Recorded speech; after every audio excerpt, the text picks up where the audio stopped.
მოგესალმებით ბატონო პატაკ, თხოთ დაიკავოთ თქვენი ადგილი. როგორ ბრძანდებით? სალმებით. პირველ რიგში მადლობას გიხდით მობრძანებისთვის. ასეთია პროცედურა ვისვის და თქვენ კარგად მოგეხსენებათ, თავად ხელმძღვანელობდით დეპუტატობისას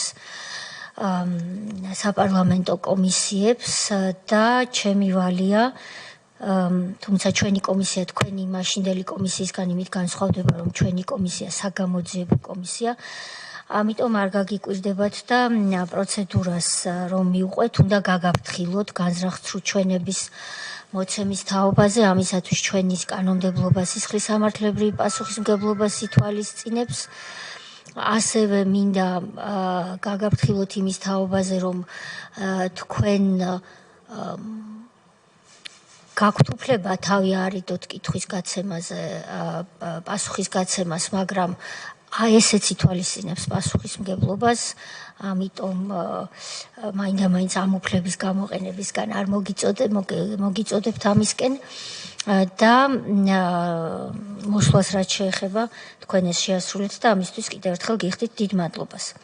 საზოგადოებას, ვისაც შეიძლება არ ახსოვდეს, შევახსენებ, რომ ბატონი პაატა დავით აია ხელმძღვანელობდა 2008 წელს საქართველოს პარლამენტში შექმნილ დროებით კომისიას, რომელმაც გამოიკვლია 2008 წლის აგვისტოს ომის სხვადასხვა ასპექტი.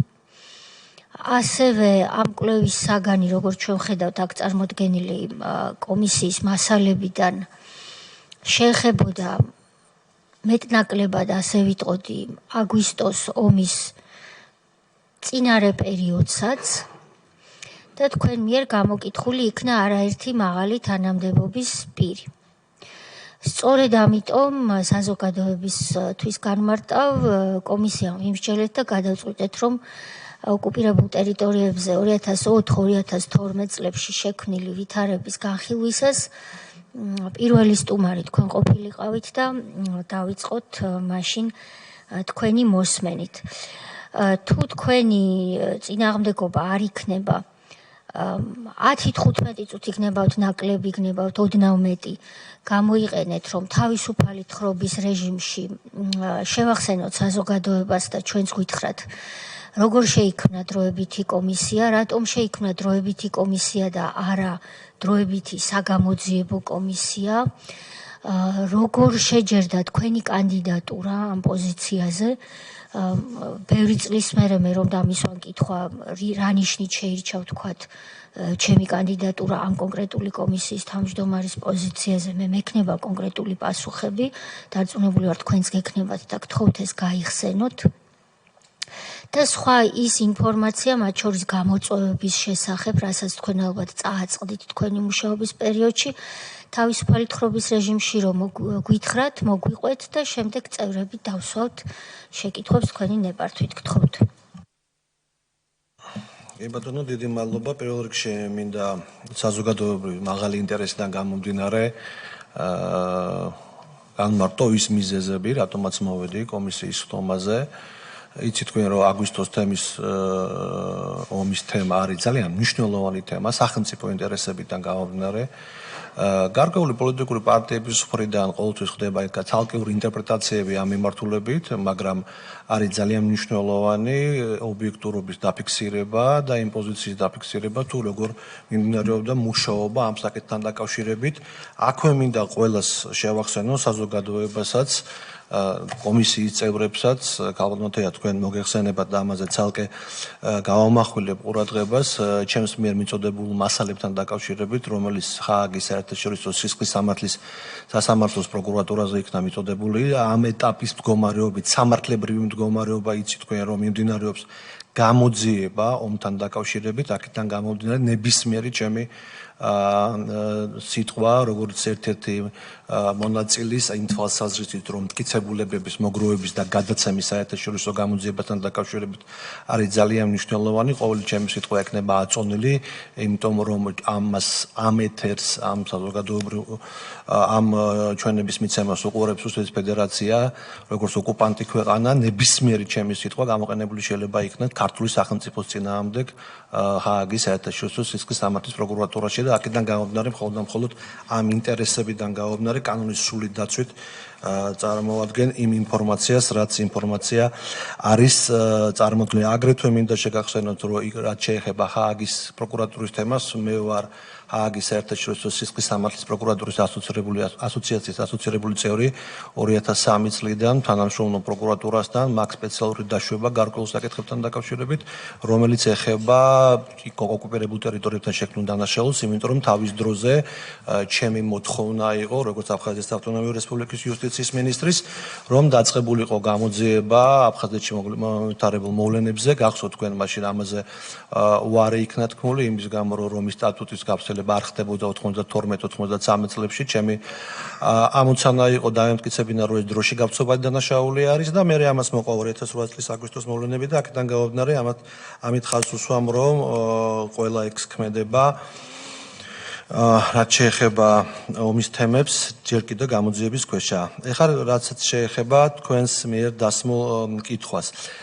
იცით თქვენ 2008 წელს, როდესაც საბრძოლო მოქმედებები მორჩა, ძალიან სერიოზულ დონეზე იდგა საკითხი რამოდენიმე მიმართულებით შექმნილიყო, რომ დაწყებულიყო ამ საკითხის გამორკვევა. პირველ რიგში ეს იყო ოპოზიციის მოთხოვნა, იმდროინდელი ოპოზიციის მოთხოვნა, რომელიც იმყოფებოდა პარლამენტში. მე მაშინ ვიკავებდი უმცირესობის ლიდერის მოადგილის თანამდებობას, მაშინ იყო უმრავლესობა და უმცირესობა.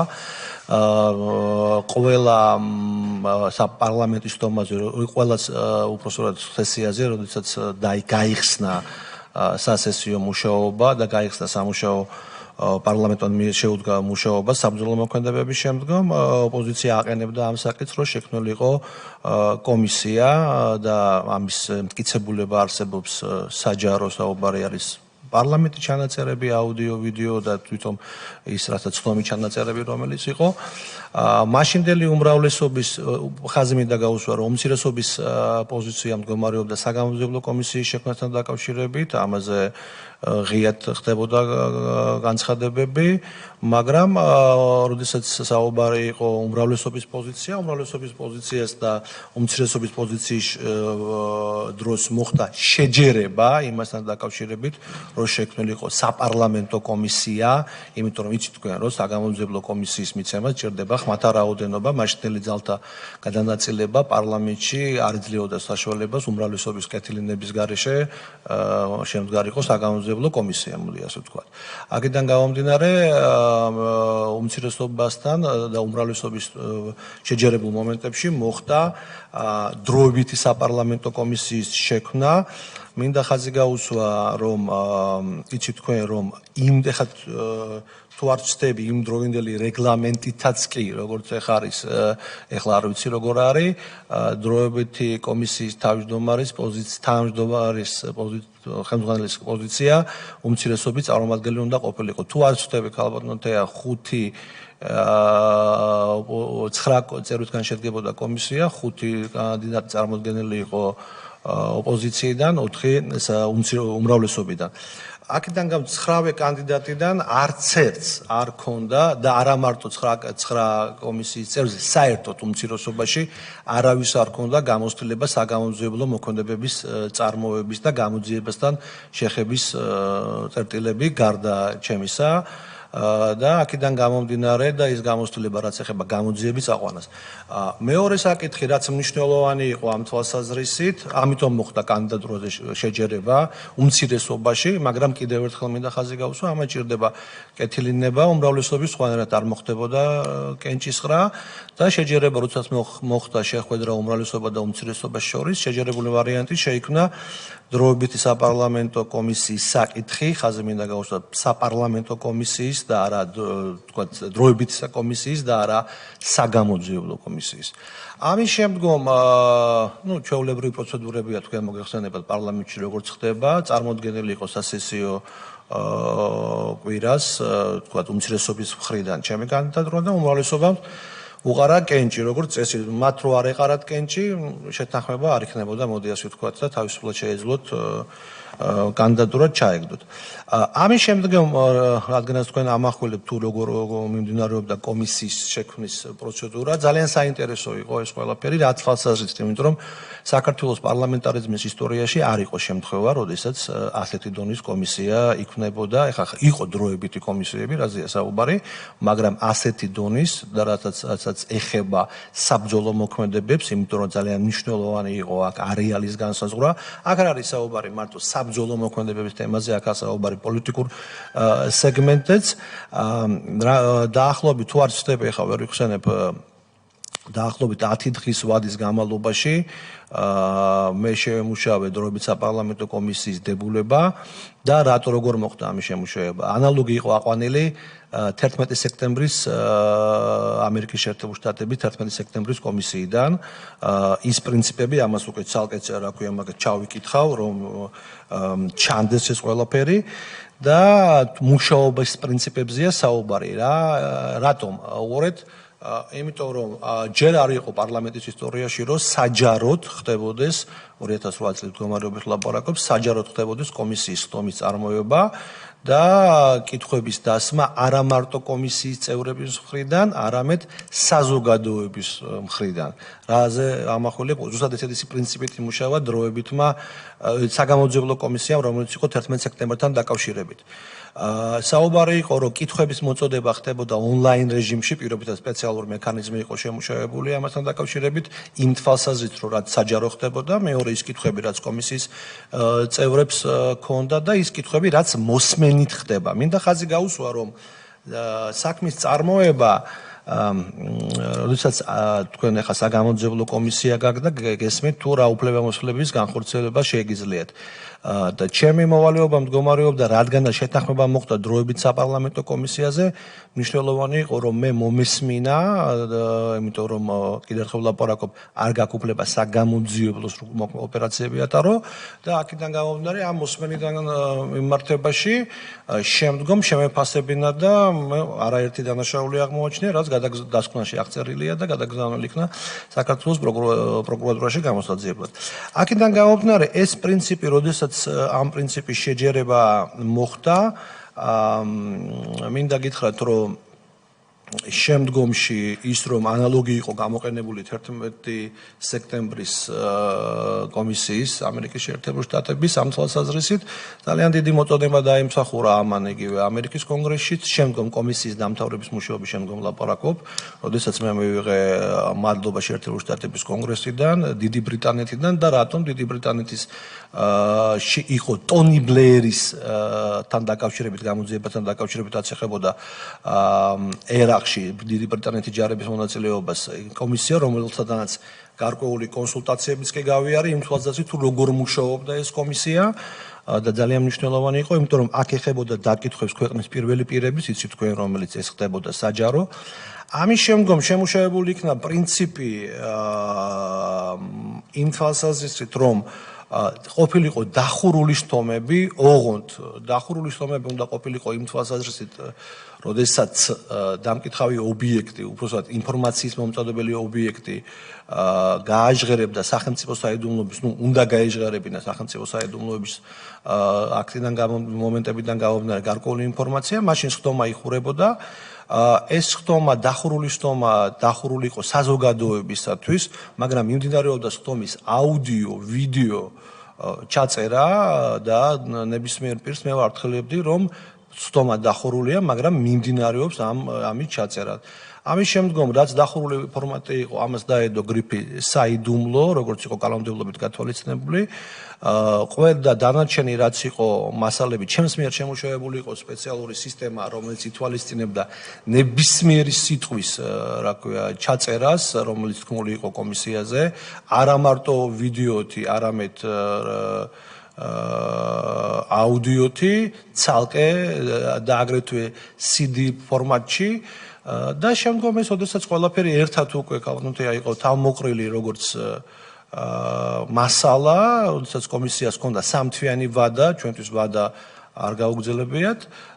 ამ 3 თვის განმავლობაში ყველა მოკრებული მასალა ჩაბარდა საქართველოს პარლამენტის არქივს, სადაც არის საიძულო განყოფილება ცალკე რა თქმა უნდა, ის ღია რაც იყო ცალკე რა თქმა უნდა და ეს მასალები იყო წარმოდგენილი.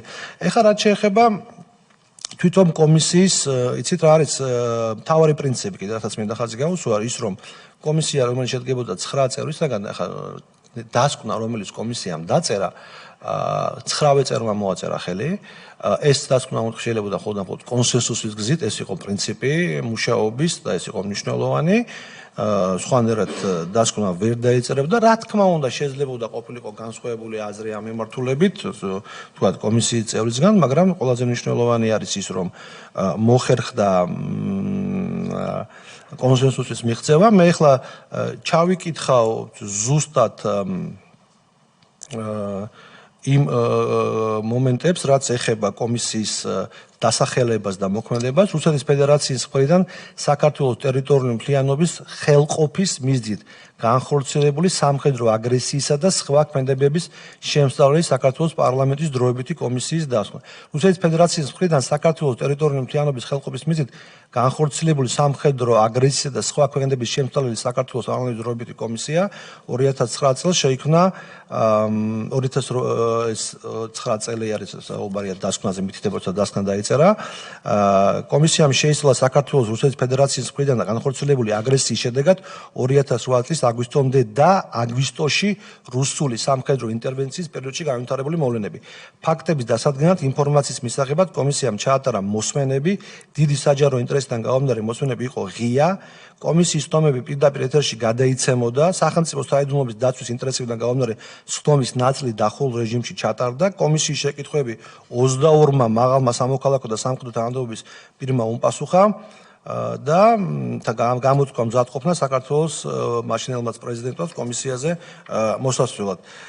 შემდგომ ჩვენს მიერ შესწავლილი იქნა წარდგენილი იქნა ანგარიში გარკვეული მომენტები, რომელიც დალაგებული არის იმ თვალსაზრისით, რომ მოვლენების განვითარება რუსეთის ფედერაციის სამხედრო აგრესიამდე და მას შემდეგ, რაც მოცულია დასკვნაში, კონფლიქტი მშვიდობიანი მოგვარების მიზნით წარმოდგენილი სამშვიდობო ინიციატივები, რაც მოცემულია დასკვნაში, სამხედრო აგრესიის მასშტაბები, საქართველოს ხელისუფლების მოქმედება ომის დროს და გამოვლენილი ხარვეზები, რაც მოჩვენებული არის დასკვნაში და ის რეკომენდაციები, რაც უნდა გაწეული იყოს. და აქვე კომისიამ შეისწავლა, რაც ძალიან მნიშვნელოვანი მტკიცებულება გახდა შემდგომში რუსეთის ფედერაციის ჯარების გადმოსვლაზე საქართველოს ტერიტორიაზე, რომელიც დარღვევით მოხდა რუსეთის კონსტიტუციის, მე არ ვლაპარაკობ ამ წუთას საქართველოს ტერიტორიული მთლიანობის საკითხებზე და მე არ ვლაპარაკობ ამ წუთას საქართველოს კანონმდებლობაზე. რუსეთის მაშინდელმა პრეზიდენტმა დაარღვია რუსეთის კონსტიტუცია, როდესაც რუსეთის სათათბიროს ნებართვის გარეშე გადმოიყვანა ჯარები საქართველოს ტერიტორიაზე. შემდგომში თქვენ გახსოვთ, თქვენ მაშინ იყავით იუსტიციის მინისტრად გემახსოვრებათ უпростоრად, როდესაც დავები მიდიოდა საერთაშორისო სასამართლოებში საქართველოს მხრიდან და საქართველოს იუსტიცია წარმოადგენდა, ეს ერთ-ერთი მთავარი არგუმენტები იყო საქმეში იმასთან დაკავშირებით, რომ რუსეთს არ ღვევდა თავის კონსტიტუციას და ის გამარჯვებები, რაც შემდგომში დაჯდა, ერთ-ერთი საფუძველი ამ თემების ეს იყო, ის რომ კომისიის მიერ მოძიებული იყო სამართლებრივი შეფასებები ამ კუთხით. აგრეთვე მტკიცებულებები, რაც მოიპოვა კომისიამ, ის სანქციები, რაც გაიცა ჰააგის პროკურატურის მიერ. ზუსტად იმ პიროვნებებზეა გაცემული, რაც დროებითმა საპარლამენტო კომისიამ დაადგინა და მოიპოვა მათი აუდიო ხმები. ეს არის პრინციპული საკითხი. ჩვენ თუ რა თქმა უნდა, შემდგომ საქართველოს პროკურატურამ, როდესაც წარადგინა ჰააგაში ეგ საქმეები, ეს განმტკიცებული იყო მტკიცებულების ბაზით, რაც ძალიან მნიშვნელოვანი იყო, მაგრამ სანქცია, რაზეც გაიცა, მინდა ხაზი გაუსვა ჰააგის პროკურატურის მიერ, მხოლოდ და მხოლოდ იმ პირებზე, სადაც ჩვენ მოვიპოვეთ აუდიო მათი ჩანაწერები, რაც სერიოზული მტკიცებულება იყო. კიდევ ერთხელ მინდა ხაზი გაუსვა, რა თქმა უნდა, მტკიცებულებითა ბაზით გამტკიცებული, რაც პროკურატურამ თავის დროზე გამოიძინა. მოდი გავეწყვეტინებთ თუ არ გეწყინებათ. ჰაგაში სახელმწიფომ როგორ აწარმოა დავა, ეს არის უკვე ქართული ოცნების ხელისუფლების არა, მე არ ვლაპარაკობ ამ პოლიტიკურ თემებზე.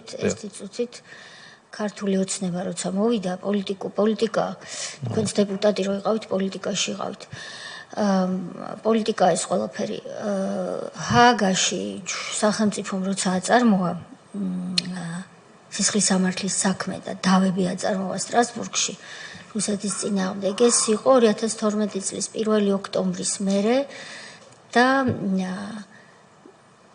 ჩემი ქართული ოცნების თანაგუნდელებთან, იუსტიციის სამინისტროს თანამშრომლებთან, სხვა ძალოვან სტრუქტურებთან რა ძალისხმევა დამჭირდა და დაგვჭირდა ყველას ერთად იმისთვის, რომ ჰაგაში ქართული ჯარის და საქართველოს სიმართლე წარმატებით დაგვეცვა და ეს მოვახერხეთ.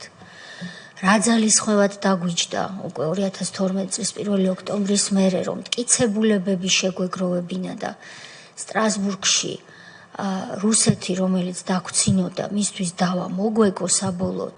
ამ ძალისხმევის საუბარს თქვენ უნდა იწყებთ, იმიტომ რომ მე რომ მომავალი ხელისუფლება აქ დამიძახებს და აქ თავმჯდომარე იჯდება და მე იქ ვიჯდები, იმას მოვყვები მაშინ. ჩემ საქმიანობაში თქვენ უშემოიჭრებით. თქვენ გვესაუბრეთ, რაც შეეხება ჰაგის პროკურატურაში აგვისტოს ომის საქმის გამოძიებაო პროკურატურაში კვლავ მიმდინარეობს ახლაო პროკურატურამ უზარმაზარი სამუშაო გაწია 12-13 და მომდევნო წლებში იმისათვის რომ რეალურად გამოეძიებინა თქვენი მასალებიც იყო იქ გამოყენებული და მე მადლობა მინდა გითხრათ ჰაგაში ნამდვილად ეს დასკვნა გამოვიყენეთ ჩვენ და მაგრამ ეს ნამდვილად თქვენ არ გეწინოთ და არ იყო საკმარისი. ზღვაში წვეთიც კი არ იყო იმისთვის რომ ჩვენ დაგვემტკიცებინა რომ მართლები ვართ. ჩვენ ეს შევძელით. ამიტომ პროკურატურა იქნებოდა ეს თუ სხვა სამართალდამცველები ჰაგაში რა გაკეთდა, ამას თქვენ მე ნუ ამიხსნით. მოდით ასე გავაკეთოთ. ნახეთ. არა, გაბატონო, მე გიპასუხებ, მე არ ავაკეთებ თქვენთვის ახსნას. ჩვენ გვაინტერესებს, ჩვენ გვაინტერესებს კომისიამ, გასაგებია რომ ოპოზიციამ, თუმცა თქვენ უმცირესობას უწოდებთ, ალბათ ოპოზიცია იყო იმ პარლამენტში, რიტორიკულად ვსავკითხვას. თქვენ ოპოზიციას წარმოადგენდით, მაშინ რომელ პარტიას წარმოადგენდით? პირველ რიგში, გაბატონო, მე არ საუბრობ, რასაც მინდა თქვენ გიპასუხოთ, იმიტომ რომ ეს თქვენ აღნიშნეთ ხაზი გაუსვით, ეს პოლიტიკა არის. მე არ საუბრობ თქვენ თუ დააკვირდებით არც წინა ხელისუფლებაზე და არც დღევანდელ ხელისუფლებასთან დაკავშირებით, იმიტომ რომ აგვისტოს ომის თემა, რაც შეეხება გამოძიების თემა არის ყველასი. მე ვალდებული ვარ იმ თვალსაზრისით და ყოველთვის მოხარული ვიყავი, ბედნიერი ვიყავი, როდესაც პროკურატურა მიაღწია წარმატებას. მაგრამ თქვენს აღნიშნეთ და მადლობა ამისათვის, რომ აღნიშნეთ რომ კომისიის მასალები რაც იქნა გამოყენებული. ჩვეულებრივი ამბავი ეს ხო გამოძიება არის. მე არ გაკადრებთ რომ თქვენ აგიხსნათ კომისიას რომ მართავდით. ერთი წუთით. მე თქვენ არ გაკადრებთ კომისიას რომ მართავდით როგორ იმუშავეთ. მე არ ვაფასებ. არა, მე იმიტომ რომ თქვენზე კარგად მე ვერ მეცოდინებ. თქვენ ჰაგაზე ბევრს დავხარჯავთ დროს, იმიტომ რომ ჰაგაში რა ვაწარმოეთ, როგორ ვაწარმოეთ და ქართული ჯარი როგორ დავიცავეთ და მისი სიმართლე. ეს მე კარგად ვიცი. 8 წელი მართავდი იუსტიციის სამინისტროს და მტკიცებულებებს ჩვენი გუნდი იუსტიციის ჯარი, გენშტაბი, სახელმწიფო უსაფრთხოების სამსახური და რაც მთავარია საქართველოს პროკურატურა და ის პროკურორები, რომელიც მაღალ კვალიფიციურად მუშაობდნენ, ჩვენ ეს კარგად ვიცით. მე დავაკავშირე. არა, არ მისთვის არანაირად. თქვენზე მეტიც ვიცით. თქვენ აქ იმისთვის ხართ მოსული, რომ ჩვენ რაც არ ვიცით ის მოგვიყოთ. შესაბამისად, თუ შეიძლება შეგეკითხებით, რომელ პარტია ოპოზიციურ პარტიას წარმოადგენით, ანუ ნაციონალური მოძრაობის ოპოზიციაში იყავით იმ პარლამენტში. ხო, ასე ამბობთ. კიდევ ერთხელ დავასრულებ ამ თემას.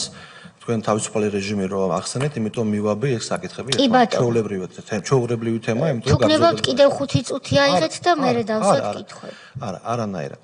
რაც შეეხება პარლამენტს, იცით თქვენ მაშინ, რომ 2008 წლის საპარლამენტო არჩევნების პერიოდში გაერთიანებული ოპოზიციის ნაწილი, რომელიც შედგებოდა 9 პარტიისაგან, ჩვენი პოლიტიკური პარტია იყო გაერთიანებული ოპოზიციის ერთ-ერთი ნაწილი და როდესაც 2008 წელს იყო თქოთ შედგა საპარლამენტო არჩევნები ამ თვალსაზრისით, ჩვენი პოლიტიკური პარტია მაშინ მოხვდა პარლამენტში და სხვა პოლიტიკურ პარტიებთან ერთად, რომელიც იყო წარმოადგენილი, შეიქმნა უცირესობა. აქედან გამომდინარე, მე წარმოვადგენი ჩემ პოლიტიკურ პარტიას, რომელსაც თავის დროზე, მე სახელწოდება ცვლილება მოხდა, პოლიტიკური პარტია ჩვენ თვითონ, შემდგომში რომელიც გადაკეთა ევროპელ დემოკრატად, ამ პარტიის პარტია იყო დამფუძნებელი გაერთიანებული ოპოზიციის ბლოკის, საარჩევნო ბლოკის და საარჩევნო ბლოკით მოხვდით პარლამენტში.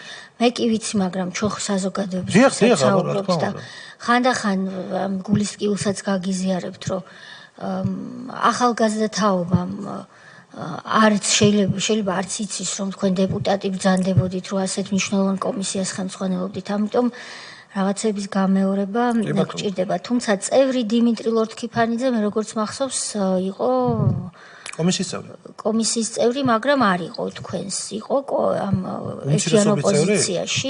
დიახ, ჩვენი ფრაქციის წევრი იყო მაშინ. თითქოს დამოუკიდებელი არ იყო დამოუკიდებელი პარტიის წევრი, იმიტომ რომ დიმიტრი ლორთქიფანიძე როდესაც შემოვიდა, ეხლა ჩვენ თუ ეს კომისიის კვლევის საგანია, თქვათ ვინ ოპოზიციონერი თანამდებობაზე ხომ საუბრობთ და დიახ, დამოუკიდებელი წევრი არ იყო, იმიტომ რომ ამის დოკუმენტაციაც შეგიძლიათ პარლამენტში ნახოთ, როდესაც ის პარლამენტში შემოვიდა, იმ მომენტში ის გაწევრიანდა ჩემს პოლიტიკურ პარტიაში, ამის შემდგომ იყო კომისიის წევრი და შემდგომ დატოვა პარტია. ეგ მისი ოპერატიული შედეგია. ეს გასაგებია.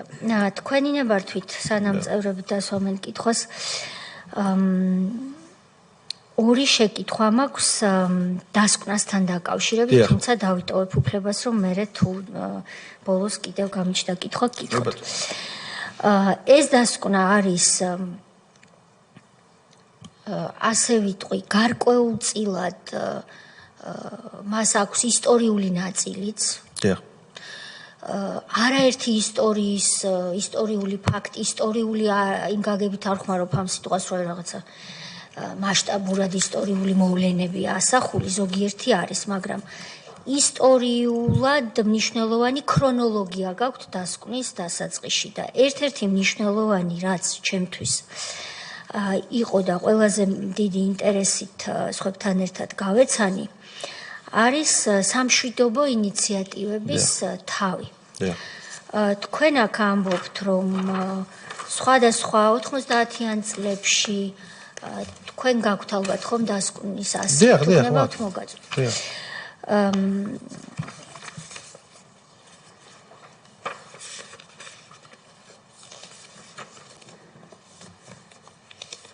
გვაქვს ხო უფლება დასკვნა მე სახში წავიღოთ.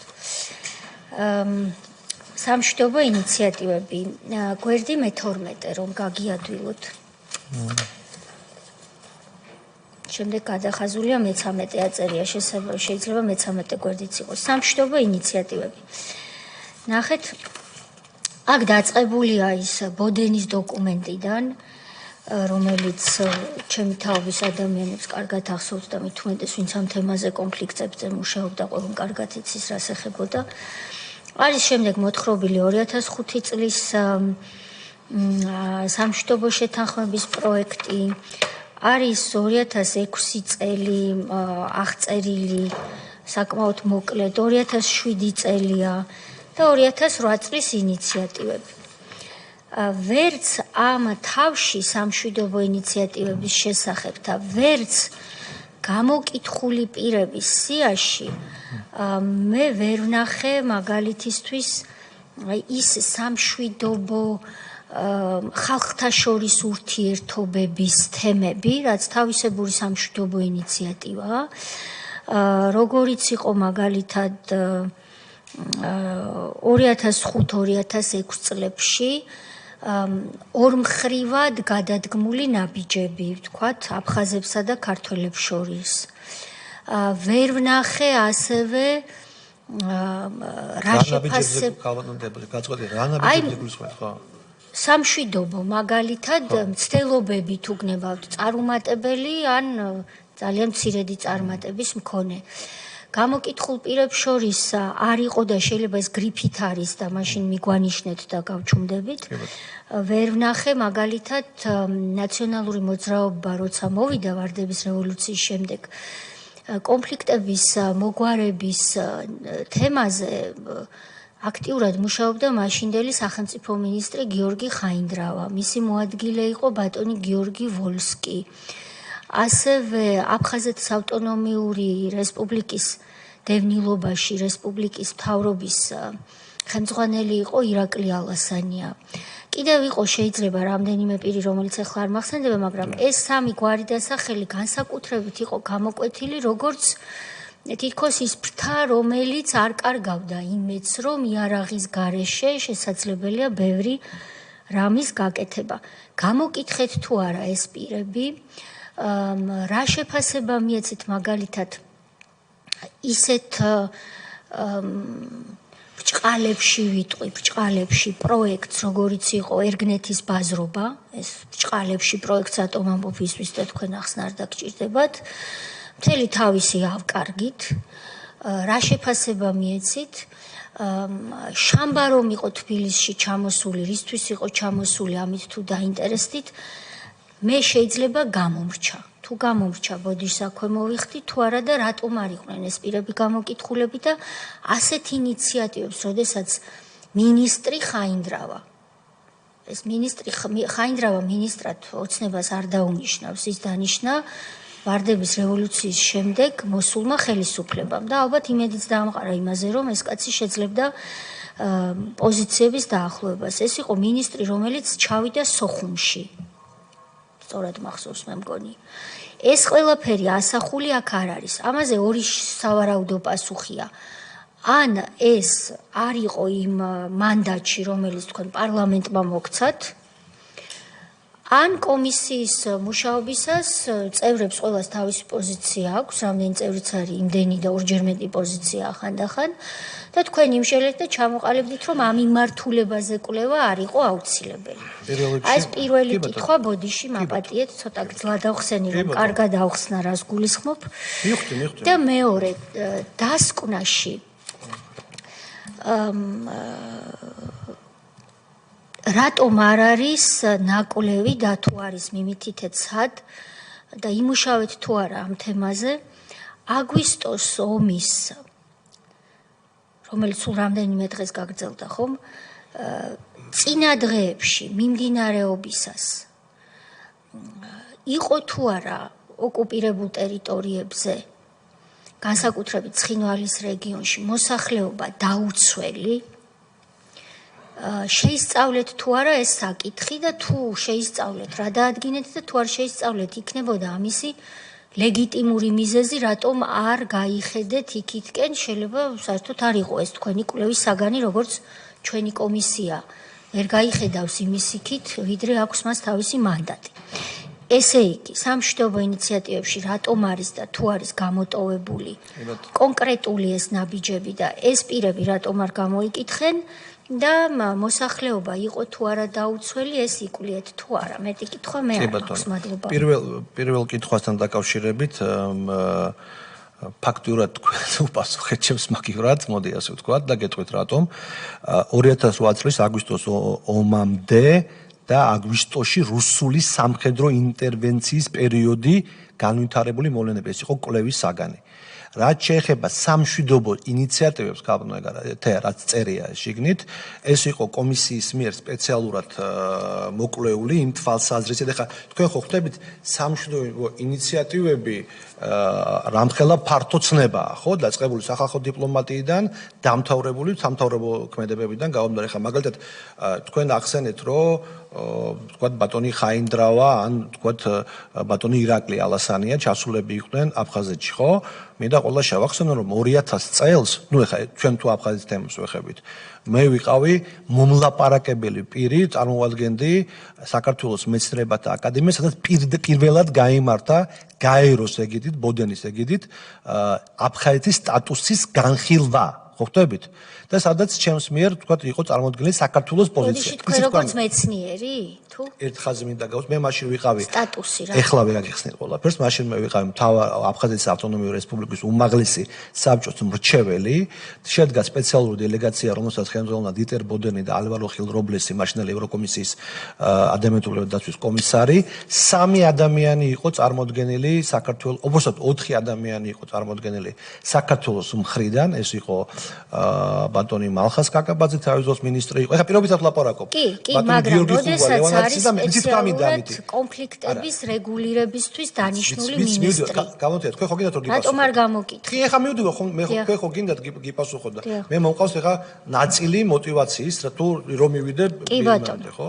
ესე იგი პირველ რიგში, ამიტომ სამშვიდობო ინიციატივებს თუ შევადარებთ ვინ ჩავიდა, ვინ გამოვიდა, ვინ თქვა პირობითად 2 დღის განმავლობაში გუდაუთაში მომეწია ღამის გათენება, ღამე არ დამიძინია იმის გამო რომ არ მომختارიყო მოწამლა რაღაც სხვა ქმედებები, ისეთი მძიმე საუბრები ქონდა მოლაპარაკების პერიოდში, ხო? ეგ ჩვეულებრივი თემა არის. ამიტომ ბევრია ასეთი, რატომ მოიყვანა ეს მაგალითი. ბევრი თემებია. აქედან გამომდინარე, როდესაც სამშვიდობო თემების განხილვა მიდის ფორმატი თქვენ ხო გაგ წარმოვიდგინეთ რამდენიმე ეს 3 თვის განმავლობაში რაც კომისია მუშაობს და აქ კონკრეტულად განსაზღვრული ვადიანობა აქ ფართო გაშლა ვერ მოხდებოდა მაგრამ ჩვენთვის მნიშვნელოვანი იყო ინიციატივების თემის დაფიქსირება იმიტომ რომ გახსოვთ თქვენ არაერთი ინიციატივა იყო მაგ პერიოდში რა ქვია დაფიქსირებული აქედან გამომდინარე რაც შეეხება კომისიაზე დაბარებას მოდი ასე ვთქვათ აი მაგალითად ვთქვათ იგივე ბატონი ირაკლი ალასენიას იგივე ბატონი ხაინდრავასი მინდა პირდაპირ თქვა რომ ვთქვათ ბატონი ხაინდრავა იმ პერიოდში გამოთქვამდა აზრებს რომ როგორც ეხლა იძახიან ვთქვათ არალეგიტიმურია კომისია ისე იძახოდნენ ჩემდეს ჩვეულებრივი თემები იყო ეს ამიტომ დიდი ალბათობით ალბათ არ მოვიდა ჩვენ არ დაგვიბარებია მოდი ასე ვთქვათ პირდაპირ მაგრამ არ მოვიდა მაგრამ ბატონმა ეროსი კინძმარიშვილმა თავის ძოზე თქვა რომ მე მინდა მოსვლა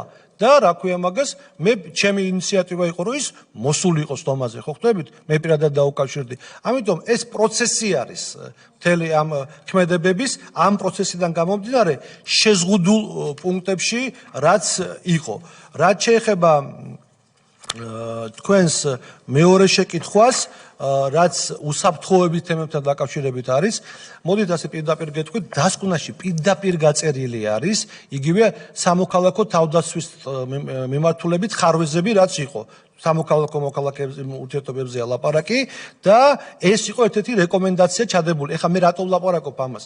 მე ეხლა რომ დავიწყო ამაზე ლაპარაკი, მე უნდა დავიკითხო ეხლა ეს დასკვნა, ხო ხტებით მთლიანად. მე დროს არ წაგართმევთ, იმიტომ რომ ეს წერია, ეს თქვენ გაქვთ და იქ ცალსახად გაწერილია სამოქალაქო თავდაცვასთან დაკავშირებით ხარვეზები რაც იყო, რაც კომისიამ აღმოაჩინა და რეკომენდაციაც კი მიაწოდა ეროვნული უშიშროების საბჭოს, რათა მოხდარიყო ამ საკითხების არა თუ შესწავლა, არამედ მომზადება იმ დონეზე, რომ შემდგომში ეს საფრთხეები არ ყოფილიყო. ეს პირდაპირ რეკომენდაციის ნაწილში გაწერილი არის ამ მიმართებაში.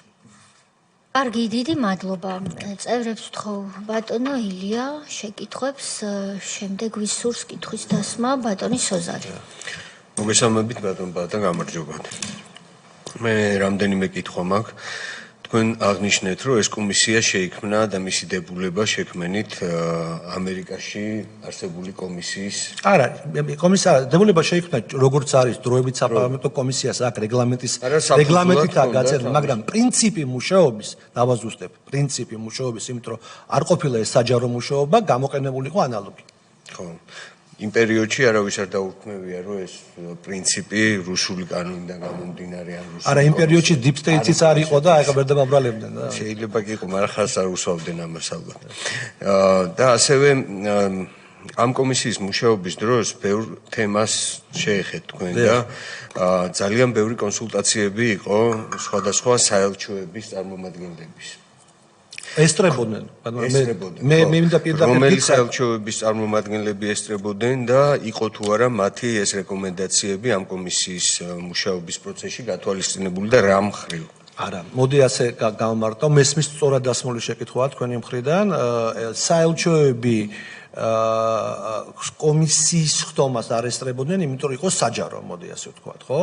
და გადაიცემოდა. მაგრამ მაგალითად დროებით საპარლამენტო კომისიის მუშაობის პერიოდში, როდესაც დასკვნა მე წავიკითხე პირობითად და ეს საჯაროდაც ხდებოდა პარლამენტში, ყველა 11 კონგრესმენი ესწრებოდა, მაგალითად. პირობითად ლაპარაკობ, რომელიც ჩამოვიდნენ დასკვნის გამოქვეყნების დღეს.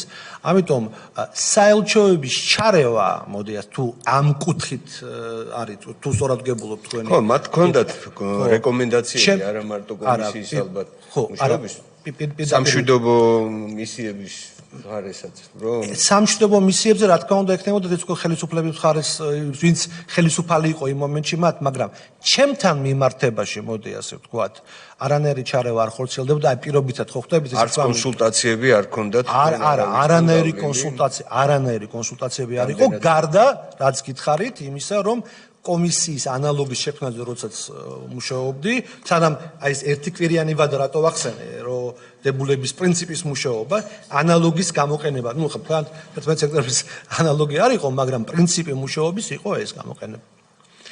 კარგი, შეიძლება მე დაუბრუნდეთ. კი ბატონო. კარგი, მადლობა. მადლობა. ბატონო პალატა კიდევ ერთხელ მოგესალმებით. რამდენიმე კითხვა მაქვს, და ვეცდებ ესეთ მიყოლებით დავსვა. თქვენს დასკვნაში არის 6 პუნქტიან შეთანხმებას ეძღვნება ერთი პატარა თავი. სადაც ლაპარაკია, რომ მაინც კითხავს მაყურებელს განუმარტავ რა არის შეთანხმება, როდესაც ნიკოლა სარკოზის შუამავლობით, საფრანგეთის პრეზიდენტის ნიკოლა სარკოზის შუამავლობის შედეგად საქართველოსა და რუსეთის ფედერაციის პრეზიდენტებმა 15 აგვისტოს ხელი მოაწერეს შეთანხმებას, რომელიც მოიცავდა შემდეგ 6 პუნქტს და ჩამოთვლილია ეს პუნქტები. თუმცა ამ 6 პუნქტის გარდა თავდაპირველად ცნობილი ეს შეთანხმების ტექსტი შეიცავდა მე-7 პუნქტს, ანუ იყო 7 პუნქტიანი. და მიხეილ სააკაშვილმა უარი თქვა იმ მე-7 პუნქტის ხელმოწერაზე, რის შემდეგაც ჩამოვიდა 6 პუნქტზე. თუ გახსოვთ და თუ იტყვით რომელი იყო ეს მე-7 პუნქტი და რატო არ დაისვა კომისიაზე ეს საკითხი. ბატონო სოზარ, ეს ინფორმაცია არის დახურული, შემოიცავს გრიფის საიდუმლოს და ამ საკითხთან დაკავშირებით მოდი ასე გეპასუხოთ, ჩემსგან კითხვები დასმული იყო, გრიფის საიდუმლოს მოხსნის შემდეგ თქვენ მოისმენთ იქ რაც პასუხები გაეცა. კითხვები დასმული იყო. რა თქმა უნდა, ზუსტად ისე როგორც დასვით ამ წუთის მდგომარეობით თქვენ.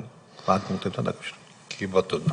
და მაინც საჯაროდ იყო ცნობილი რა იყო ეს მე-7 პუნქტი. მე-7 პუნქტი გულისხმობდა შინაარს ესეთი იყო, რომ აფხაზეთისა და ყოფილი სამხრეთ ოსეთის ავტონომიური ოლქის მომავალი სტატუსის განხილვა არ უნდა მომხდარიყო ფართო საერთაშორისო კონსენსუსის გარეშე. აი ამ პუნქტის ამოღებამ მესმის, ასე თქვენ ლაპარაკობთ აბსოლუტურად ჩვენება რომ ხელფეხი გაუხსნა რუსეთს აღიარებისკენ. იმას კი არ ვამბობ, რომ ამის გარეშე არ აღიარებდა, მაგრამ რაღაც ლეგალურად ხელფეხი გაუხსნა და იყო ამის განხილვა თუ არა. აბსოლუტურად მესმის თქვენი შეკითხვის, აბსოლუტური ლეგიტიმური შეკითხვა არის და კიდევ ერთხელ გიპასუხებთ, რომ ზუსტად თქვენ რო დასვით კითხვა, ისე დასმული კითხვა არის ზუსტად ამ თანამიმდევრობით დახურულ სტომაზე, რომელსაც ადევს გრიფის საიდუმლო. ერთადერთი რასაც შემიძლია თქვა მე ვფიქრობ არ არის ეს საიდუმლო, იმიტომ რომ ეს დოკუმენტი 6 პუნქტიანი, რადგანაც აქ წერია, ის დოკუმენტი როცა მე ვნახე, როგორც ვნახე, ისე აღწერილი დასკვნაში. დანარჩენი არის გრიფის საიდუმლო და ალბათ როცა მოიხსნება კი. კიდევ ერთი კითხვა. ამ დღეებში ჩვენ მოწვეული ყავს არაერთი ადამიანი, ექსპერტები, თანამდებობის პირები, ყოფილი თანამდებობის პირები, რომლებსაც საჯაროდ არაერთხელ უთქვამთ, რომ და რატომღაც მაქვს ეჭვი, რაც საჯაროდ უთქვამთ, აქაც იგივე სიტყვიან, რომ იმ პერიოდში, როდესაც ოკუპაცია უკვე დაწყებული იყო, როგორც ცხინვალის რეგიონში რუსეთის ჯარი შემოსული იყო, გვირაბიდან ისევე კოდორის ხეობაზე შეტევა დაწყებული იყო და ჩვენი ჯარი ტოვებდა კოდორის ხეობას, მოსახლეობის გაფრთხილება არ მომხდარა. და მსხვერპლის რაოდენობა რამდენიმე ათეული კაცი, 80-მდე კაცი სახელდება. არის იმის შემდგომ გარდაცვლილი მხოლოდ იმიტომ მოკლული გარდაცვლილი კი არა, რომ არ მოხდა მათი სათანადო გაფრთხილება და არ მოხდა დროული გაფრთხილება. მსხვერპლი ნაკლები იყო, იმიტომ რომ იყვნენ ადამიანები, რომლებმაც თავის თავზე აიღეს ხელისუფლების ყოველგვარი ძალისხმევის გარეშე, რომ თვითონ აფრთხილებდნენ ადამიანებს. მათ შორის ერთ-ერთი მეც ვიყავი, რომელიც ძალიან აქტიურად ვრეკავდი განსაკუთრებით კოდორის ხეობაში და იმაში ლიახვის ხეობაშიც ვეუბნებოდი ადამიანებს, რომ საფრთხე ძალიან რეალური და შეიძლება ითქვას, რომ ბევრი ადამიანი ამის გამო გადარჩა. თუ გიცდიათ კომისიის ხდომაზე ამ საკითხის წამოწევა და პასუხისგებელი პირების გამოკვეთა, რატომ არ მოხდა ამ ადამიანების გაფრთხილება, რატო არ იყო არსებობდა ევაკუაციის გეგმა, მით უმეტეს ჩვენ ვიცით, რომ პრაქტიკულად თითქმის ერთი თვით ადრე იყო დაწყებული ცხინვალიდან ქალების და ბავშვების გაყვანა. ანუ რაღაცა გეგმა სავარაუდოდ არსებობდა. თუ ეს გეგმა არსებობდა, რატო არ იცოდა ამის შესახებ ხელისუფლებამ, საქართველოს ხელისუფლებას და თუ იცოდა, რატო არ იღებდა შესაბამის ზომებს. თუ იმის შეერეთ. დიახ. იცით რა არის ახლა მე შევეცდები გავცეთ თქვენ კითხვას პასუხი ორ კონტექსტში, მოდი ასე ვთქვათ.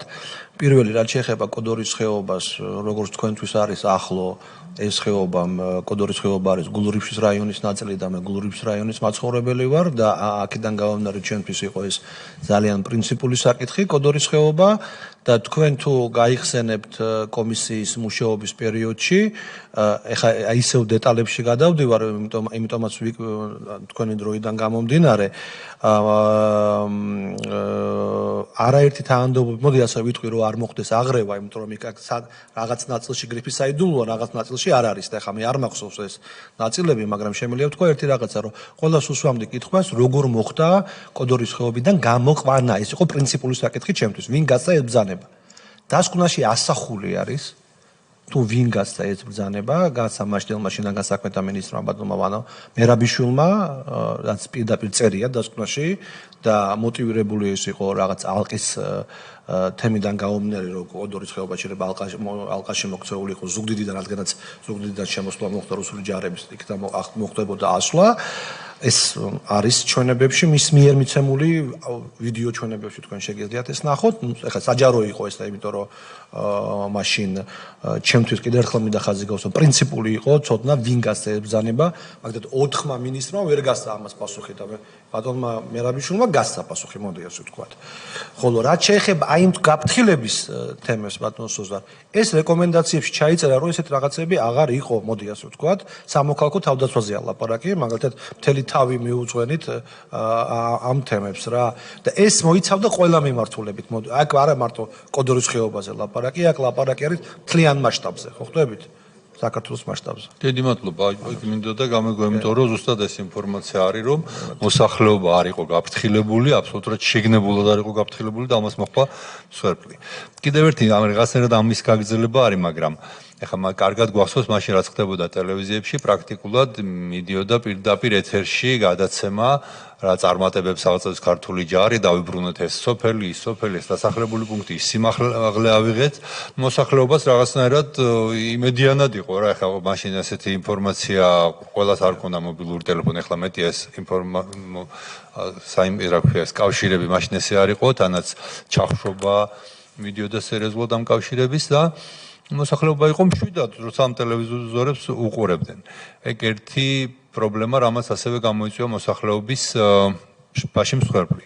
და მეორე, ეს სატელევიზიო გადაცემები, ეს პირდაპირ ეთერები უშიშროების საბჭოში, რაღაცნაირად ხო არ ყოფილა განხილული კომისიაზე, ხო არ იყო ეგეთი რაღაცნაირი მის ნიშანი, რომ პირდაპირ ვეუბნებოდით მტერს, რას ვაკეთებდით, სად იყო განლაგებული ჯარი, რას ბომბავდით, საით მივდიოდით, ის ანუ ინფორმაციის გადაცემა მოწინააღმდეგეზე ხდებოდა, საიდუმლო ინფორმაციის გადაცემა ხდებოდა პირდაპირ ეთერში. ერთ ფაქტს გავიხსენებ, ეხლა ეს ფაქტი განსაკუთრებით კარგად მახსოვს, იმიტომ რომ 31 ქარხანასთან ცხოვრობდი, უშუალოდ ქარხნის წინ მქონდა ბინა და πρώτა ერთი რუსული თვითმფრინავი შემოფრინდა, რომელმაც ერთი ბომბი ისროლა და ეს ბომბი ესროლა საავიაციო ქარხნის ასაფრენ ზოლს, იმას თავისი ზოლი აქვს. გამოვიდა, რამდენადაც მახსოვს და იმედია შემდეგ ჩვენი აპარატი მოძებნის ამ მაშინდელ გამოსვლებს. კახა ლომაია, ალექსანდრე ლომაია, ორი სახელით არის ადამიანი, უშიშროების საბჭოს მდივანი იყო მაშინ და პირდაპირ ეთერში დასცინა რუსებს, რომ ეს ამიზნები არ უარგათო 20 მეტრი მარჯვნივ თუ მარცხნივ ააცილესო და შემოფრინდა ნახევარსაათში თვითმფრინავი და შესაბამისად მარჯვნივ თუ მარცხნივ 20 მეტრით დაარტყა და ის ზოლი ააფრინდა. ესეთი პირდაპირი კორექტირება მოწინააღმდეგის ცეცხლის, რუსები რო იტყვიან ნავოდკების მიცემა, განიხილეთ თუ არა კომისიის ხდომაზე და თქვენი აზრით, როგორც აი კომისიის ხელმძღვანელის, არის თუ არა დასჯადი ესეთი ღალატი პირდაპირ ეთერში. მოდი ასე ვთქვათ, არა, მოდი ასე ვთქვათ რა, ძალიან მარტივად გიპასუხებთ მაგ თემაზე. კონკრეტული, ცალკეული განხილვა. მოდიში, კიდე გეტყვით, აქ გახსოვს ისიც შოთა უტიაშვილი რუკები ქონდა გამოფენილი და პირდაპირ ასე რუკაზე აჩვენებდა მტერს სად ვიყავით, რას ვაპირებდით და სამომავლო გეგმები ყველაფერი იყო განხილული. აი ამის განხილვები თუ იყო კომისიაზე. ბატონო სულთან, მოდით პირდაპირ გიპასუხებთ. ესე იგი არის როდესაც არაორდინალური სიტუაცია, ხო, ვისაც საბრძოლო მოქმედებებში მიუღია მონაწილეობა, მე საბრძოლო მოქმედებებში მიმიღია მონაწილეობა და იცით როგორი მომენტია, მიღება ერთი არის, მაგრამ უშუალო კონტაქტში მტერთან ყოფნა აბსოლუტურად სხვა, როდესაც მოძრაობაში მოქმედ ადამიანს ესური. ეგ ძალიან სხვა რამეა, ვიდრე სიტყვაზე მონაწილეობა რაღაც დიდ საბრძოლო მოქმედებებში. ასეთ თემაში ყოველთვის ხდება არაორდინალური სიტუაცია. მე აფხაზეთის ომზე ვლაპარაკობ და რა თქვა, აგეთას 2008 წელს. რატო უყვები ამას? ამას ეხლა მე ჩავიკითხავ, რაც კომისიის დასკვნაში არის. მაგალითად, აფხაზეთის ომის პერიოდში გადაცემა მიდიოდა პირდაპირ ეთერში, წამყვანს მიყავდა და ამ დროს მინისტრთა საბჭო იბომბებოდა აფხაზეთის. და გადაცემის ტელევიზია აფხაზეთის იყო მინისტრთა საბჭოს გვერდით.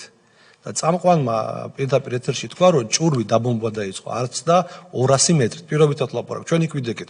ზუსტად რომ მოვისმინე, ვიცოდი რომ ჭურვი დაეცემოდა ჩვენი მიმართულებით და რაღაც მილიმეტრებით გავაცალე ჭურვი რომ დაეცა. ეს პრობლემა არ აღმოფრილა იქიდან დაწყებული დღემდე პირდაპირ ლაპარაკობ მაგ და ეხლა მივდივარ ზუსტად რაც კომისიამ რასაც თქვენ კითხვას უყურეთ.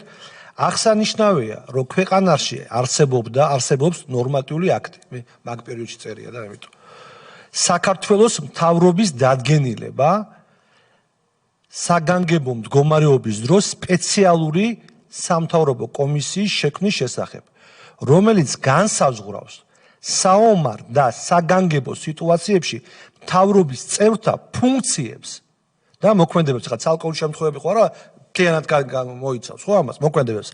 ასეთი ტიპის კომისია აგვისტოს მომენტთან დაკავშირებით არ შექმნილა.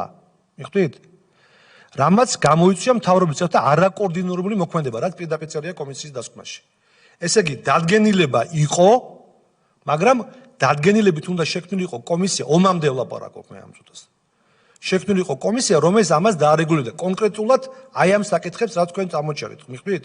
კონკრეტულად კომისია კიდევ ერთხელ მინდა თქვა, რომ წარმოდგენა გქონდეთ, რომ ცალკე ხალხ თქვენ ხო გაქვთ საბრძოლო მოქმედებაში რამდენი ინფორმაციაა, ხო? რამდენი, აი მაგათ ძალიან მნიშვნელოვანი იყო, როდესაც ბატონი ირაკლი ალასანიამ სამხედრო თავდაცვის სამინისტროში შექმნა შემსწავლელი კომისია ამ მოვლენების, რომელიც იყო გრიფისაიდული მთლიანად კომისია, რატომ? იმიტომ რომ სამხედრო ქმედებებს ეხებოდა, ხო? იმდენად მნიშვნელოვანი არის ეს თემა და ამის გამოტანა არ შეიძლება და ბევრი ექსპერტს მოიცავს. მაგრამ კანონმდებელმა მაშინ განსაზღვრა ის, რომ მთავრობის დადგენილება მიიღო, მოდი ასე ვთქვა, ნორმატიული აქტი, მაგრამ შესრულება კომისიის ომამდე ვერ მოახდინა. საუბარი არის კომისიის შექმნაზე, რომელიც ზუსტად იმ კითხვებს, რასაც თქვენ ეხლა დასვით, ხო, ის მოსახლეობის გაფრთხილება, კოორდინირებული მოქმედება, რა უნდა ილაპარაკო სიტყვაზე ტელევიზიით, რა არ უნდა ილაპარაკო, ეს რეგულირებადი უნდა ყოფილიყო. ამის რეგულაცია არ იყო. ეხლა ჩვენ თუ და ეს ჩვენ კომისიის პერიოდში მივაკლუიეთ რეკომენდაციებში. ჩავწერეთ, უბრალოდ ეს ჩავწერეთ ბოდიში, არა რეკომენდაციებში, არამედ საქართველოს ხელისუფლების მოქმედება ომის დროს და გამოვლენილი ხარვეზები. ჩავთვალეთ ხარვეზებში. დანარჩენი უკვე ხვდებით. კი ბატონო, მადლობა. მადლობთ. პრაქტიკულად დაადასტურეთ. ნუ ახლა ჟურნალისტი რო შესწომას უშვებს ეს ერთია. მე ნორმატიული როცა ამას სახელმწიფო მოხელეს იქნება უშიშროების საბჭოს მდივანი თუ შინაგან საქმეთა სამინისტროს ანალიტიკური სამსახურის ხელმძღვანელი ამას აკეთებს.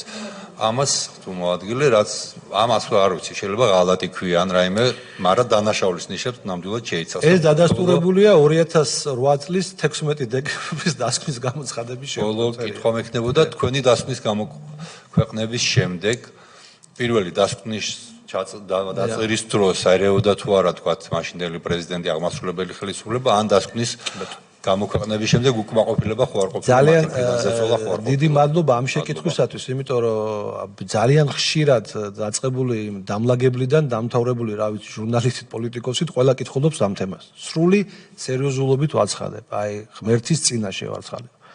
კომისიის მუშაობის პერიოდში არა ერთხელაც კი არ ყოფილა ან ზეწოლა, ან მითითება სიტყვაზე, ან როგორ თქვა, შემოთვლითი მითითებაც კი იმასთან დაკავშირებით, რომ ჯობია ასე იყოს, ჯობია ასე არ იყოს, ან სხვანაირად იყოს. პირობითად ვლაპარაკობ. პირიქით თუ საუბარი არის ზეწოლის მექანიზმების გამოყენებაზე, ღიად ვიძახი, მე როგორც კომისიის თავმჯდომარე ვიყენებდი ზეწოლის ბერკეტებს იმასთან დაკავშირებით, რომ კომისიის დაკითხვაზე ხალხი მოსულიყო პირდაპირ გეუბნებით. როგორც თქვენ გაქვთ სამართლებრივი ბერკეტი, მე ეს ბერკეტი ასეთ დონეზე არ მქონდა, მოდი პირდა. ნაწილი მქონდა მხოლოდ და მხოლოდ, ხო? მაგრამ ამ ბერკეტს ვიყენებდი, იმიტომ რომ, ბევრი მიზეზების გამო.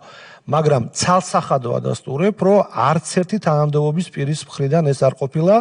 შემდგომაც კომისიის დამთავრების პერიოდშიც არ ყოფილა ასეთი რაღაცა. ერთი რაღაცა მინდა ბატონო სოზდარ გაუსვა ხაზი რა. აი ეს დადგენილებას რაზეც ვილაპარაკე და იგივე ჯდება იმ კონტექსტში, რასაც თქვენ ახლა ბოლო კითხვა დამისვით.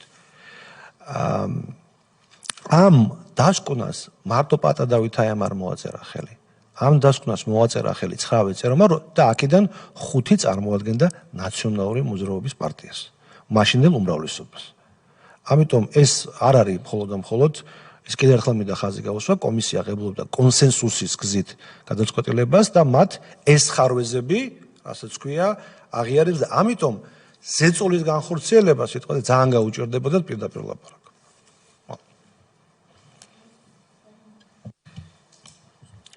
გამარჯობათ ბატონ პატა. თქვენ თავში ახსენეთ, რომ ამ კომისიის შექმნის პროცედურები რომ დაიწყო უმრავლესობის ნება ჭირდებოდაო საგამოძიებო კომისიის შექმნას. და ამიტომ დროებით კომისიის ფორმატი ვარჩიეთო. თქვენ შესთავაზეთ რომ საგამოძიებო კომისია შექმნილიყო და უმრავლესობამ მაშინდელმა ნაცმოძრაობამ თქვა უარი თუ თავიდანვე თქვენ არ შეგითავაზებიათ. იმიტომ ეს მნიშვნელოვანია, იმიტომ რომ ქვეყანაში ამ ხელმოვლენა მოხდა ომი გადაიტანა ქვეყანამ და საგამოძიებო კომისია კიდე რა უფრო მნიშვნელოვან საკითხს უნდა შექმნილიყო საქართველოს პარლამენტში. ეს მნიშვნელოვანია, იმიტომ რომ მეორე კითხვა დამოკიდებულია ჩემი აი პირველზე. ანუ თქვენ შესთავაზეთ რომ საგამოძიებო კომისია შექმნილიყო და იქიდან უარი იყო თუ პირდაპირ დროებით კომისია მოითხოვეთ? არა. არა მარტო მე, არამედ ყველა ოპოზიციონერმა დეპუტატმა. ეს საჯაროა, პანუმრავლე, შეგიძლიათ ამოიღოთ ნახოთ ყველაფერი. რა, ხა არქივებიც აქვს, ტელევიზიებს. ყველა დეპუტატი, რომელიც გამოდიოდა, იძახოდა, რომ მოთხოვნა იყო საგამოძიებო კომისიის შექმნა ოპოზიციის მხრიდან. და ეს იყო უმცირესობის პოზიციაც. მაგრამ იცით თქვენ, როდესაც უმცირესობის პოზიცია ვერ თუ არ არის ხარდაჭერილი უმრავლესობის მხრიდან, უმცირესობის პოზიცია რჩება პოზიციად. ამიტომ მე მიმაჩნია, რომ ის შეჯერებული ვარიანტი, რაც ეხლა იცით დღევანდელი გადასახედიდან აბსოლუტურად მესმის თქვენ, იმიტომ რომ მეც იგივეს ვლაპარაკობ, საგამოძიებოს ვითხოვდი, ხო? მაგრამ ის რაც კომპრომისი მოხდა მაგ პერიოდში, რომ ეს კომისია შეიქმნა, მე მიმაჩნია, რომ სერიოზულ გადამონაბიჯად იყო, ამიტომ პირდაპირ გეუბნებით, ამიტომაც დავთანხმდი, როდესაც ჩემი კანდიდატურა დადგა, თქვა, უმცირესობის მხრიდან, ეხლა მათ შეძლოთ არ დაეჭირა მხარი, ხო, გესმით თქვენ და ნებისმიერი სხვა ყოფილიყო. იქ სხვა კანდიდატურების განიხილებოდა ბანაურამ. იქ მარტო ჩემი კანდიდატურა არ განიხილებოდა. გასაგებია. მე რა მაინტერესებს, იცით? გასაგებია, რომ სულ არ შექმნილიყო ეს ფორმატი მაინჯობდა, სულ არ. ჩვენი გადასახედიდან ვლაპარაკობ ეხლა. თქვენი აზრით რატომ წავიდნენ წინააღმდეგი საგამოძიებო კომისიის? თქვენ ახლა ამდენიმე წუთის წინ თქვით, რომ აი რაც ამ კომისიას აქვს, ჩვენს კომისიას, ეს ბერკეტები მე არ მქონდაო და რაც მქონდა, იმას ვიყენებდიო. ხომ არ იყო შიში, ასე ვთქვათ, მაშინდელ ხელისუფლებაში, ნაცმოძრაობაში, რომ ბევრი რაღაცეები კიდევ უფრო გამოჩნდებოდა ამ საგამოძიებო კომისიის შექმნის შემთხვევაში, რაც შეიძლება ვერ გამოჩენილიყო დროებით საგამოძიებო კომისიის შექმნის შემთხვევაში, იმიტომ რომ სხვა რა შეიძლებოდა ყოფილიყო мотиваცია და მიზეზი, აი თქვენი აზრით, იმიტომ რომ თქვენ ხა იქ ურთიერთობდით, რომ წინააღმდეგი წასულიყო ხელისუფლება, რომ ამხელა ომი მოხდა ქვეყანაში და პარლამენტში შექმნილიყო საგამოძიებო კომისია. აი თქვენი აზრით, რატომ წავიდნენ წინააღმდეგი ნაცმოძრაობაში, იმიტომ რომ იცით რომ ეხლა ჩვენი დღევანდელი კომისია შექმნილია სწორედ ამიტომ. მიზანი არის შევაფასოთ მაშინდელი ხელისუფლების ნაცმოძრაობის რეჟიმი. შესაბამისად თქვენი კომისია ნაწილობრივ რაღაც ეტაპზე იკვლევდა საქმიანობას და იმ სამწუხარო მოცემულობასაც ქვეყანაში მოხდა. რა იყო ამის მიზეზი თქვენი აზრით, რომ უარი თქვენს საგამოძიებო კომისიის შექმნაზე? მაგრამ ამაზე თქვენ უნდა გითხოთ ნაციონალური მოძრაობის უმრავლესობის წევრებს პირველ რიგში, ეს ერთი. მეორე, უმრავლესობის წევრები ალბათ გაგცემენ პასუხს. ეხლა მაგალითად მე არ ვიძახი მარტო იმ ადამიანებზე, ვინც პირობითად ვლაპარაკობ, ეხლა არა უმრავლესობაში. მაგალითად, დღევანდელ პარლამენტში თქვენთან თქვენ არა ხართ უმრავლესობის წევრი, მაგრამ უმრავლესობის წევრები არიან ადამიანები, რომელიც იმ პერიოდშიც ნაციონალური მოძრაობის უმრავლესობის წევრები იყვნენ. პირობითად. ამიტომ ისინი გაგცემენ პასუხს. იმიტომ მე არ ვესწრებოდი უმრავლესობის ხდომას, მიხვდით? მაგრამ ეს რაც შეყეთათ, ეს სამართლებრივი შეფასებაა, უყურეთ, პრინციპულია ჩემთვის, იმიტომ რომ ადამიანი, რომელიც არის უმრავლესობაში და ეწინააღმდეგება უმცირესობას, პირობითად მაშინ დღესაც უმრავლესობაშია პირობითად და დღეს უჭერთ ხარ საგამომძიებლო შექმნას, მიხვდით? ეს ასეთ მათ უნდა გითხოთ. რაც შეეხება ჩემს პოზიციას, რა თქმა უნდა, მე ვფიქრობ, რომ იმას, რომ ნებისმიერ მართველ ძალას, რომელსაც არის და რომელსაც ხმათა რაოდენობა აქვს გადაწყვეტილების მიღების, მოდი ასე ვთქვათ, ხო? აქედან გამომდინარე, მათ აქვს პრინციპული მნიშვნელობა, რომ ალბათ რაღაცეებზე თავისი კონტროლი ქონდეთ. მე მიჭირს ახლა ამაზე ლაპარაკი. ეს ვარაუდია მხოლოდ. ბატონო გურამ, ბოდიშს მოხდით ჩაგერევით. ბოლო კითხვას დასვავ, მოკლედ მიპასუხეთ და უნდა დაგემშვიდობთ, იმიტომ რომ ბატონი მიხეილ ქარელი ჩართულია უკვე და უნდა გადავიდეთ შემდეგ სტუმარზე. კი ბატონო. თქვენ ბევრჯერ ახსენეთ სიტყვა კონსენსუსი. დიახ. კონსენსუსი ნიშნავს იმას, რომ როგორც წესი კენჭისყრაზე საკითხები არ დგება ან არ უნდა დადგეს, იმიტომ რომ რისკია რომ ხმები გაიყოს და საკითხები ვარდება. კონსენსუსი ნიშნავს იმას, თქვენ კარგად იცით, მაგრამ ვინც არ იცის იმისთვის ხსნი, რომ შეთანხმების გზით სიარულია წესი და არა ვთქვათ დაყოფის და კენჭისყრის გზით ერთმანეთთან სხვადასხვა აზრზე მყოფი ადამიანების დაპირისპირების. ამიტომაც გეკითხებით, ყოფილა კი თუ არა შემთხვევები, რომ ვინაიდან დასკვნაზე ყველას უნდა მოეწერა ხელი და ეს იყო მიზანი, რომ კონსენსუსური მიგნებები თუ რეკომენდაციები ქონოდა თქვენს კომისიას, რომ თქვენ პირადად თავმჯდომარეს ქონიათ რაღაცა მოსაზრებები, რომელიც დასკვნაში ვერ შევიდა. პირველ რიგში აბსოლუტურად სწორად დასმული შეკითხვაა და მივხვდი, ვთქვათ, კონტექსტ ამ შეკითხვის, მინდა ხაზი გაუსვა ერთ რაღაცას, რომ თქვენ რო ნახოთ დებულება, რომელიც კომისიამ შეიმუშავა მაშინ, ხო, გადაწყვეტილების მიღება კონსენსუსით რატო ჩაიწერა. ეს არ ნიშნავდა იმას, რომ განსხვავებული აზრის დაფიქსირების საშუალება არ ყოფილიყო. კონსენსუსის კენჭისყრადის საკითხები, ესე იგი, შეზღუდული დებულებით მე კენჭისყრადის საკითხს ვერ ვაყენებდი, ამის თქვა მინდა. ეხლა უბრუნდები. თქვენ მოგიწიათ თუ არა საკუთარი მოსაზრებების გაწირვა, ასე ვთქვათ და უჯრაში ჩადება, რომელიც დასკვნაში ვერ. არა, პირიქით, მაგალითად, ჩემი მოსაზრება, რაც გაწერილი არის დასკვნაში და ძალიან მკაცრად გაწერილი, ცხინვალში პირობითად ჯარების შეყვანასთან დაკავშირებით, ხო? ეს იყო კონკრეტულად ჩემი მოსაზრება, რომ ამასთან დაკავშირებით დაფიქსირებული იყო დასკვნაში. საჯარო ჩვენებები მაგალითად სააკაშოვმა მისცა პირობითად, ხო, ამასთან დაკავშირებით. საჯარო ხაზს უსვამდა ეს არის, იმიტომ რომ გრიფის საიდუმლო მასთან არ იყო და აქედან გამომდინარე, რომელ შეყვანას გულისხმობთ რო ახსენეთ? ცხინვალის ბრძანების გაცემას და საქართველოს საქართველოს ჯარების რომელ წელზე ცხინვალში? 2000, აი, როდესაც საბრძოლო რაც დასკვნაში აწერილი მე ხარ 2008 წელზე 8 წელზე ვლაპარაკობ, ხო, იმიტომ რომ დასკვნაში ეს თქვენი ინიციატივით შევიდა, გასაგებია. აქედან გამომდინარე დიდი მადლობა ბატონო. სხვა ის არ მქონია რომ მობრძანებისთვის ძალიან საინტერესო ინფორმაციისთვის, რომლითაც არაერთი ის მოსაზრება, რაც ჩვენი კომისიის წევრებს შესაძლოა ჰქონდეთ ამა თუ იმ ასპექტთან დაკავშირებით, ან დადასტურდა, ან უფრო მეტი ინფორმაცია მივიღეთ და უფრო მეტად ინფორმირებულ გადაწყვეტილებებს მივიღებთ ჩვენც. დაგემშვიდობებით და წარმატებებს გისურვებთ. მადლობა, აქ ტექნიკური მხარებია, ხელი უნდა მოვაწეროთ, ხო? თქვენ ხელი უნდა მოაწეროთ, რომ მე თავში როგორც გაგაფრთხილეთ სრულ ჩვენებასთან დაკავშირებით, რომ ეს ნამდვილად გაკეთდა და თქვენც მოისმინეთ.